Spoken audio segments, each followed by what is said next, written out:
My name is Emily Escamilla, and I will be talking about archiving source code in scholarly content. 1 in 5 articles reference GitHub. You may have noticed that there has been an increasing number of links to Git hosting platforms, or GHPs, in scholarly publications. GHPs provide version control and allow code to be discoverable for collaboration and reuse, but they are not permanent. Google Code and Gitorious are 2 examples of GHPs that no longer exist, even though users deposited their code expecting some kind of permanent storage of their software. Scholarly publications are well preserved thanks to initiatives like Locks, Clocks, and Portico. However, while these tools do an excellent job of preserving scholarly publications, they do not archive the URLs to the web at large or source code that the publications reference. Zenodo and Software Heritage are 2 current efforts to preserve software products. They maintain versioning and allow users to download the code. However, they do not capture the material that surrounds the code product in the GHP, called ephemera. Issue threads, pull requests, and wikis are examples of ephemera. Discussion and collaboration exist in these spaces that are valuable for reusability, which is important in a scholarly context. As a result, archiving ephemera alongside the software product is important. Zenodo and Software Heritage function as another repository and do not preserve GHPs from a web archiving perspective.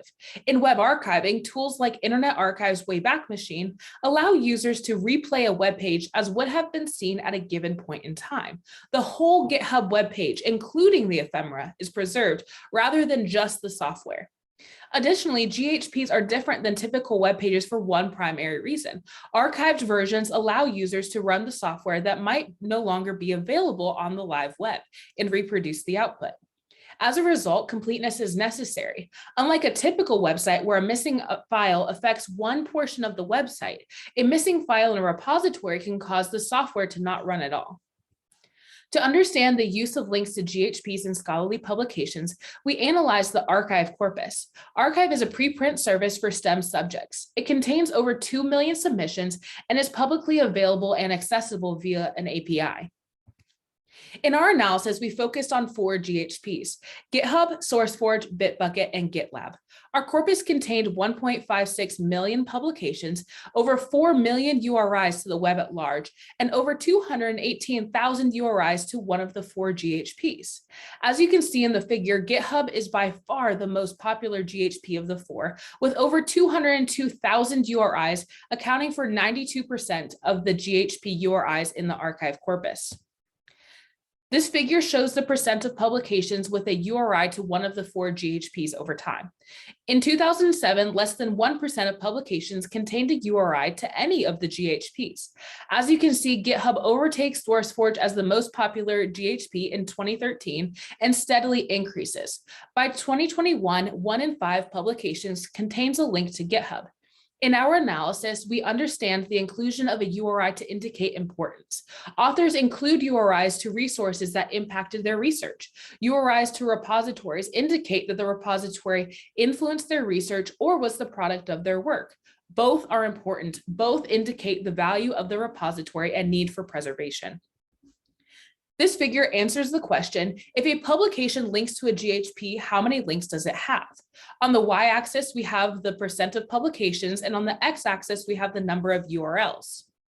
For instance, at this intersection, we see that 33% of publications contain more than one GitHub URI.